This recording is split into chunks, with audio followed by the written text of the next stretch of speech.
बिस्मिल्लाहिर्रहमानिर्रहीम, अस्सलाम वालेकुम। Welcome back to my channel cooking shooking with Ariba. आज मैं लेकर आई हूँ आप सबके लिए एक बहुत ही आसान सी रेसिपी जो आपकी सहरियों को बहुत ही आसान बनाने वाली है। सहरी में उठकर सबके लिए पराठे बनाना, पेड़े बनाना थोड़ा सा लंबा काम हो जाता है और समटाइम्स ऐसे होता है कि अगर आंख लेट खुले तो सहरी रह भी सकती है। तो इसीलिए उसके लिए मैं बहुत ही आसान सा एक तरीका लेकर आई हूँ फ्रोज़न पराठास का। आपने आराम से पेड़े बनाकर पहले ही रख लेने हैं पराठास को बेल कर, और उसके बाद आराम से इजीली आपने सहरी में पराठे निकालने हैं और उसके बाद उनको एक के बाद एक को फ्राई करके फटाफट से सबको सर्व कर देना है। ना ये बहुत ज़्यादा टाइम टेकिंग काम है और जल्दी जल्दी से आपका ये काम हो जाता है। तो उसके लिए सबसे पहले मैंने आटा गूंदा है। आटे के लिए मैंने लिए हैं 4 कप आटे के और उसके अंदर मैंने शामिल कर दी हैं 2 चम्मच छोटी जो है वो नमक के, और उसके बाद मैं उसमें शामिल करूँगी 2 से 3 चम्मच जो है वो ऑयल के। तो ये तीनों चीज़ें शामिल मिक्स कर लेनी है अच्छे तरीके से एक बाउल में डालकर। उसके बाद आपने इसको तकरीबन मैंने 1 गिलास यूज़ किया था इसको गूंदने के लिए। 4 कप आटा था और 1 गिलास जो है पानी का वो इस्तेमाल हुआ है इस आटे को गूंदने के लिए। तो आपने भी इस तरह से इसको अच्छे से गूंद लेना है, ना ये बहुत ज़्यादा पतला हो, नरम हो, और ना ही बहुत ज़्यादा हार्ड हो।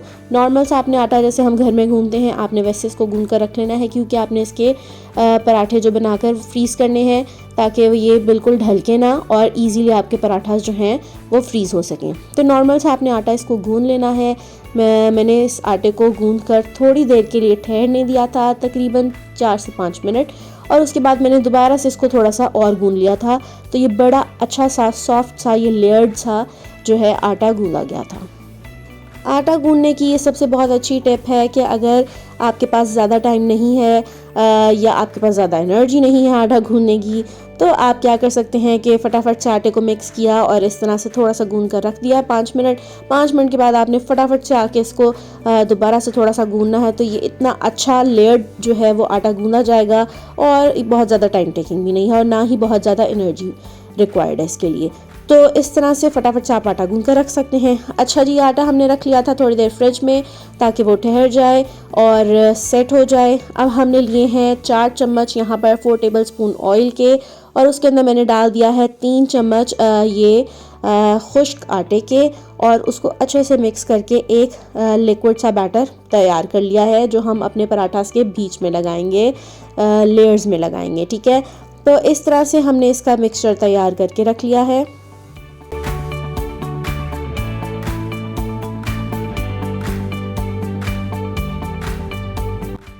आटा आप देख सकते हैं कि यहाँ पर कितना सॉफ्ट सा और लेयर्ड सा गूंदा गया है।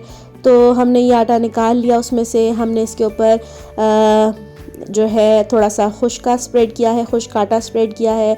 अब हमने इस आटे को बाउल से निकाल कर इसके ऊपर रख देना है, इसको थोड़ा सा सेट मेट करके उसके बाद हमने इसको जो है वो पेड़ास जो हैं उसमें डिवाइड कर लेना है। अब क्योंकि मैंने 4 कप आटा लिया था तो 6 जो हैं वो मेरे इसके पराठे बनेंगे। क्योंकि हमारे घर में लोग कम हैं तो ऑब्वियसली मेरे लिए इतना भी काफ़ी है। तो अगर आपके पास लोग ज़्यादा हैं, घर में अफराद ज़्यादा हैं, क्योंकि नॉर्मली इस तरह होता है कि अक्सर घरों में ज़्यादा लोग होते हैं तो वही उनको ही ज़्यादा टाइम लगता है इस तरह से सहरी बनाने में, तो उनके लिए ये बहुत ही बेस्ट रेसिपी होने वाली है जो आराम से पराठास बनाकर फ्रीज़ कर सकते हैं। और उसके बाद आराम से एक एक पराठा निकाला और उसके बाद आपने फटाफट से इसको पकाते गए। तो इस तरह से मैंने इसको सेट कर लिया था और फिर उसके बाद मैंने इसको 6 पार्ट्स में डिवाइड कर लिया था। 6 मैंने इसके पेड़े तैयार कर लिए थे।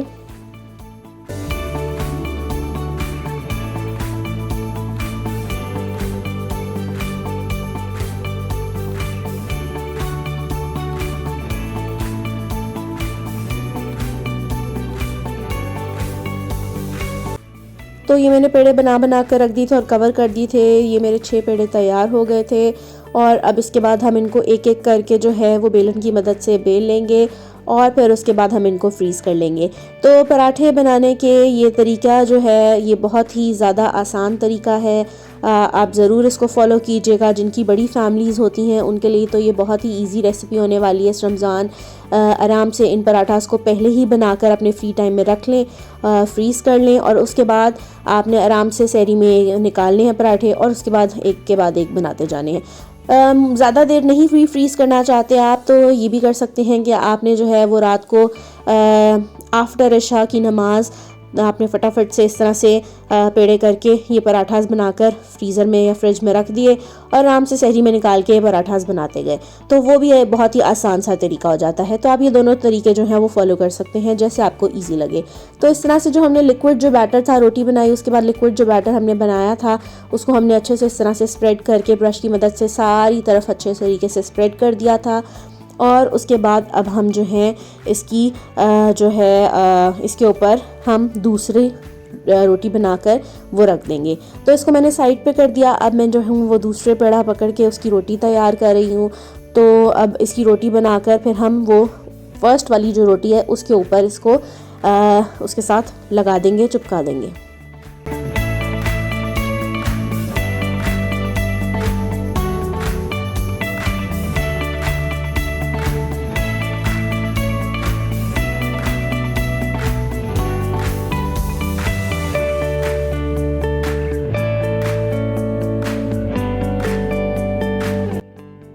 सेकंड जो है हमारी रोटी इस तरह से बन गई थी, उसके ऊपर भी हमने सेम प्रोसीजर फॉलो किया है। ऑयल वाला जो हमारा मिक्सचर हमारा बैटर तैयार था हमने वो इसके ऊपर स्प्रेड कर दिया है ब्रश की मदद से अच्छी तरह सारी तरफ सारे कॉर्नर्स में। और इसके ऊपर आपने एडिशनल क्या करना है, थोड़ा सा खुश्क आटा भी स्प्रेड कर देना है। फिर इसके बाद आपने इसको उठाना है और आपने वो जो पहली रोटी है उसके ऊपर आपने इस तरह से डाल देना है जैसे मैं आपको दिखा रही हूँ। ठीक है, जो ऑयल वाली साइड है वो ऊपर ही रहेगी और दूसरी सिंपल वाली प्लेन साइड जो है वो नीचे उसके साथ हमने चिपका देनी है पहली वाली रोटी के साथ। तो इस तरह से आपने इसको सेट कर लेना है। इसी तरह हम बाकी की रोटियां बनाकर भी इसके ऊपर लगाते जाएंगे। आप देखें, ये देखें मैंने तीसरी रोटी बनाई, उसको भी मैंने इसके ऊपर ऐसे डाल दिया और उसके बाद एक के बाद मैंने इस तरह से रोटियाँ बनाकर जो है वो सारी एक के बाद एक के ऊपर डालती गई हूँ।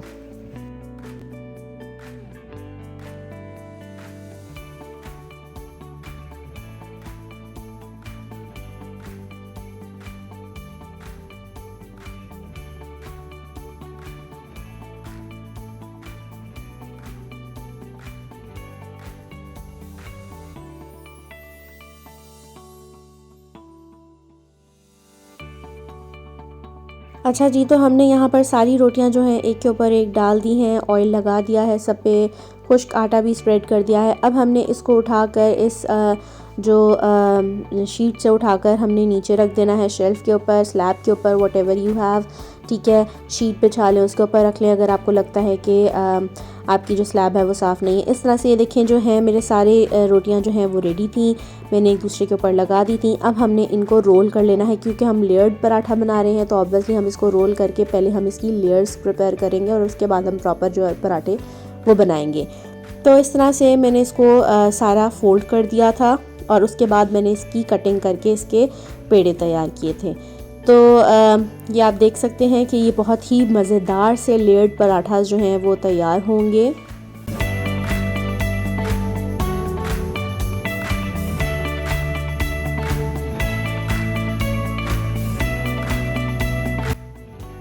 इस तरह से जो है आपने सारा राउंड कर लेना है। उसके बाद आपने इसकी कटिंग कर लेनी है। जितने भी पेड़े आपने बनाए थे उतनी ही आपने कटिंग कर लेनी है और उसको ऐसे इस साइड से आपने खोल कर रखना है। आप देखेंगे कि कितने प्यारे लेयर्स आपको सामने ही बिल्कुल नज़र आएंगे। ये देखें, ये मैंने सेकंड वाला भी कट कर दिया है, इसी तरह मैंने बाकी के भी कट किए हैं और उसके बाद ये देखें कितने प्यारे लेयर्स नज़र आ रहे हैं। तो इस तरह से आप ईज़िली जो है वो अपने पराठास तैयार कर सकते हैं।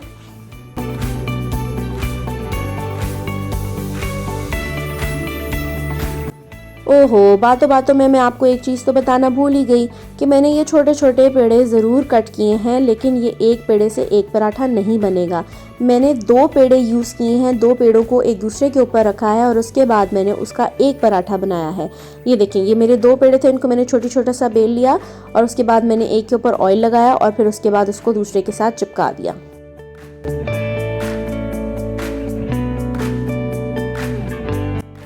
अब हमने इसके ऊपर खुश्क आटा लगाकर इसको पराठा बना लेना है, इसको बेल लेना है अच्छा सा। इसकी जितनी नॉर्मल हमें शेप पराठे की चाहिए होती है उतना हम इसको बेल लेंगे।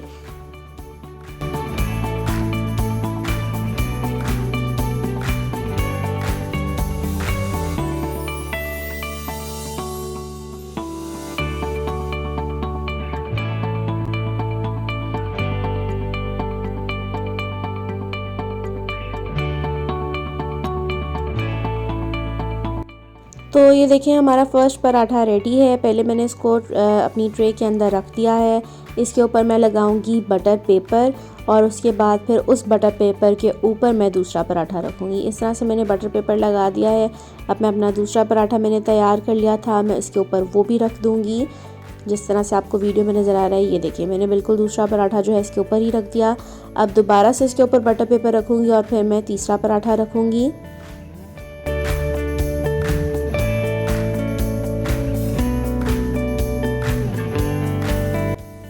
सारे जो पराठे हैं वो आपने इसके एक के ऊपर एक रखता जाना है और बीच में आपने बटर पेपर का इस्तेमाल करते जाना है। अगर आपके पास बटर पेपर अवेलेबल नहीं है तो आप जो है वो शॉपर का यूज़ भी कर सकते हैं। शॉपर की कटिंग करें और इजीली उसको जो है वो इस तरह से बीच में लगाकर तो एक के बाद एक के ऊपर पराठा रख सकते हैं। और अगर आपके पास शॉपर भी नहीं है, वो नहीं यूज़ करना चाहते, तो आप वो जो रैपिंग शीट होती है जो ट्रांसपेरेंट होती है वो भी यूज़ कर सकते हैं। तो इस तरह से मैंने ये सारे जो अपने पराठे थे वो तैयार कर लिए क्योंकि मैंने इनको फ्रीज़ करना था। अब जो मैंने है वो एक प्लास्टिक बैग रखा हुआ था जिसमें मैंने इन पराठास को रखना था स्टोर करके। तो मैंने इस तरह से उस बैग के अंदर जो है मैंने वो ये पराठास जो हैं वो इस तरह से फोल्ड करके थोड़ा सा अंदर फिक्स किया और उसके बाद मैंने उनको अंदर ले जाकर रैपर के अंदर मैंने फिक्स कर दिया और सेट कर दिया बिल्कुल सीधा। और इस तरह से जो है मेरे पराठा जो हैं वो बन कर रेडी हो गए हुए थे और मैंने उसके बाद इसको फ्रीज़ कर दिया था। तो अब जो है वो मैं इनको ईज़िली सहरी में अपने इस्तेमाल कर सकती हूँ। एक पराठा निकालूंगी, फटाफट अपने लिए बनाऊंगी और जी आराम से फटाफट से सहरी कर लूँगी अगर इन केस मैं कभी लेट भी होती हूँ सहरी के लिए। तो ये जो तरीका है ये आप भी फॉलो कर सकते हैं और इजीली अपने जो पराठास हैं वो बनाकर रख सकते हैं। तो मैंने सोचा कि मैं अपनी जो ऑडियंस है उसको एक दफ़ा इन पराठास की फ्रीज़र जो फ्रोज़न फॉर्म है वो भी दिखा दूँ। तो मैंने फ्रीज़र से निकाले तकरीबन मैंने घंटा जो है वो इसको बाहर रखा और उसके बाद मैंने इस तरह से इसको गरम तवे के ऊपर डायरेक्टली निकाला और बस डाल दिया। तो कितनी इजीली निकल गया और इजीली डल गया। फटाफट से मैंने अपना पराठा बनाया। ये मैं आपको दिखाने के लिए बना रही हूँ पराठा। तो मैंने ऑब्वियसली नाश्ते के लिए पराठा बना रही थी। सहरियों में मैं इनको इसी तरीके से ही बनाती हूँ। तो मैंने सोचा कि मैं अपनी ये रेसिपी आपके साथ ज़रूर शेयर करूँ ताकि आपके लिए भी आसानी हो जाए सहरी बनाने में। तो मैंने फटाफट से अपना नाश्ता तैयार कर लिया था इन पराठों का इस्तेमाल करके। आप भी अपनी सहरियों को आसान बना सकते हैं इस रेसिपी को फॉलो करके, इस टिप को फॉलो कर ले और जो है अपनी रमज़ान को इजी बना सकते हैं। तो मैंने फटाफट से इस तरह से पराठा बना लिया था। साथ मैंने बनाया अंडा और साथ मैंने बनाई चाय और मैंने अपना नाश्ता एंजॉय किया। तो मेरी रेसिपी को ज़रूर फॉलो कीजिएगा और मेरे चैनल को जो है सब्सक्राइब अगर आपने नहीं किया अभी तक तो प्लीज़ मेरे चैनल को सब्सक्राइब कर लें और मेरी वीडियोस को इसी तरह देखते रहें, एंजॉय करते रहें और मुझे कमेंट्स में बताएं कि मज़ीद आपको कौन सी रेसिपी चाहिए जो मैं अपने चैनल पर पोस्ट करूं। तो इसी के साथ मुझे इजाज़त दीजिए। अपना ख्याल रखिए और सब एक दूसरे के लिए दुआएं करते रहिए। रमज़ान आ रहा है तो सब एक दूसरे को अपनी दुआ में याद रखिएगा। खुदा हाफ़िज़, बाय बाय।